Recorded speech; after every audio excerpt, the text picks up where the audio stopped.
Welcome to the Eclipse SDV Hackathon, Chapter 2, 2024.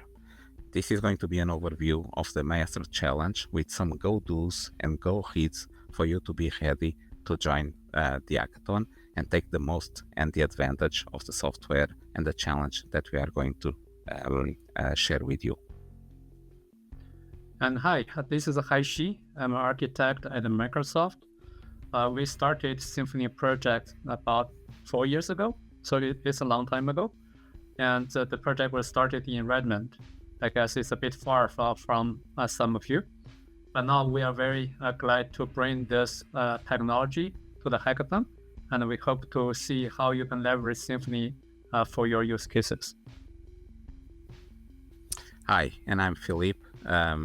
Not long time ago, I joined the Eclipse Foundation SDV working group, essentially more or less around 3 years ago. I'm a program manager at Microsoft, project lead of several of the projects that Microsoft contributed to the Eclipse Foundation, like Eclipse Chariot and Eclipse Veggie. And I'm not very far away from where the hackathon is going to take place. I'm based out in Lisbon, Portugal. So the challenge itself. So think about composing a masterpiece that will drive the future of transportation. You'll be able to master the seamless orchestration across the software lifecycle, from development to fleet updates, using Eclipse SDV projects like Eclipse Symphony and Caius, Veggie, and Chariot. You'll be able to bring your own tools for custom workflows and create your own experience that gives a unified functionality across different tool chains, operating systems, and devices. You can also consider using artificial intelligence or generative AI, large language models, small language models, to enhance the software and the software orchestrators that are going to be made available to you during the challenge, enabling you to create intelligent systems that optimize workflows placement across compute nodes or across the cloud if you desire to do so, based on factors like compute usage, memory, network coverage, and or latency. Essentially, we are looking at you to drive the innovation in the automotive software. So the use case that we bring to you is a truck fleet scenario. The fleet management system allows each truck to report its cargo state at designated site offices, where it can receive new shipment tasks based on logistical needs. The system also downloads an optimized route to plan to the truck, which is customized according to the cargo requirements, regulatory restrictions, and driver schedulers. For example, a cold chain truck might have its internal temperature adjusted automatically based on the new shipment needs, while the route plan ensures timely deliveries by factoring in real-time traffic, weather, and road conditions. This dynamic configuration and route planning maximize the fleet efficiency, allowing for safe, compliant, and cost-effective transport of sensitive or high-priority cargo. So, at your disposal, in the repo of the challenge itself, you'll be able to have an automated docking workflow for you to start. And you can think about registering the cargo and the vehicle itself, getting the report of the cargo state back to the site office, getting dynamic task assignment from the office to the truck itself, and of course receive configuration updates as needed. On the field office, you'll be able to leverage Eclipse Symphony that will give you a fleet orchestrator, and you can also build upon the web portal that Eclipse Symphony has so that you have a UI experience as well. The simulated truck is a Docker container that you can extend to your multiple needs, and you can use it, for example, to connect to other orchestrators that might give you additional functionality. And last but not the least, for you to run the use case, that is going to be made available, and through the repo of Eclipse Symphony, you'll have everything available for you to start the truck fleet scenario.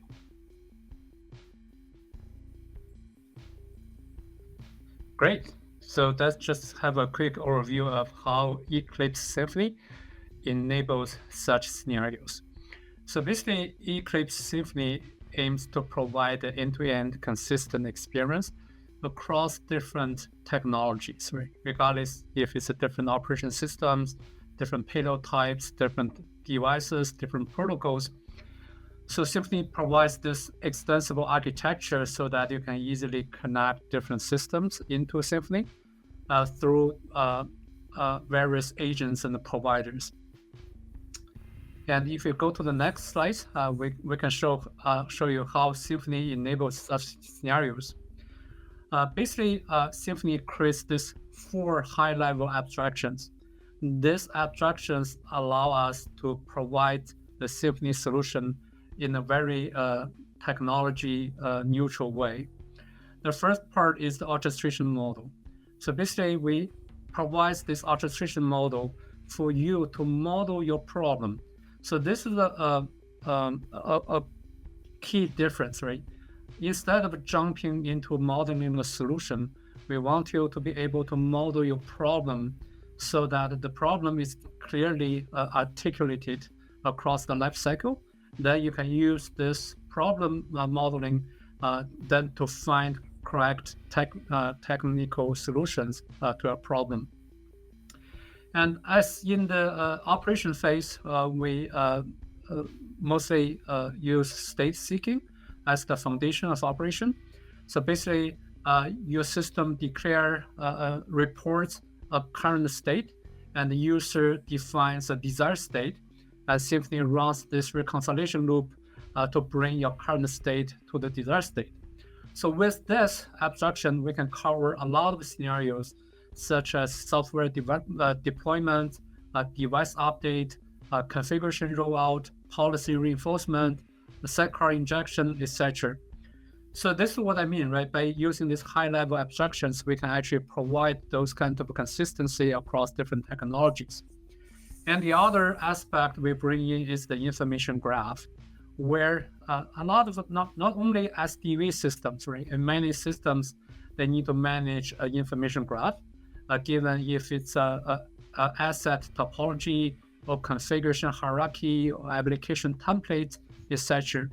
And we treat everything as abstract information graph so that you have the greatest flexibility to model the ontology of your information and to map that into the corresponding actions that Symfony can take. And last but not least, we have a workflow engine because state seeking is the final goal, right? But in a lot of cases, how you reach that state matters as well. For instance, you may want to do approvals before a deployment is rolled out. You may have a maintenance window that you have to schedule deployment at a certain window. And you may want to have like a CI/CD integration. And also, if you have like a multi-site coordination, we allow you to run those kind of a distributed workflow as well. And here is a high-level architecture of Symfony. And you can see it's designed in a very horizontally scalable architecture. The boxes in the middle, you see those list of nano services we included in the Symfony. So basically, additional functionalities can be added to the system without impacting the other part of the system. And we also build up the protocol neutral layer so that the Symfony APIs, once you get into it, you can see you can consume Symfony API through HTTP, MQTT, or you can have your own protocols to consume that. So Haishi, tell me, how can the hackathon participants get to know a little bit more about the projects before they jump in the ground? So definitely check out the Maestro Challenge repo, where we have the scenarios written and we have useful links for you to get started, how to build up the scenario and try out some of the foundations at your own pace. And visit the project links as we show on the page, right? If you want to know more details about these projects, definitely check them out as well. And also at the bottom, we have a couple of video links. If you like to watch YouTube videos, you can see our tutorial videos there as well. Thank you. So with that, thank you all for watching. It will be a pleasure to meet you all at the hackathon in Karlsruhe, Germany from 20 to 22nd of November. Myself and Aishi will be there, and it will be a pleasure to see what you guys are going to build upon the scenario that we have created for you, and of course with the projects, and especially with Symphony that we contributed back to the Eclipse Foundation. Certainly. See you there.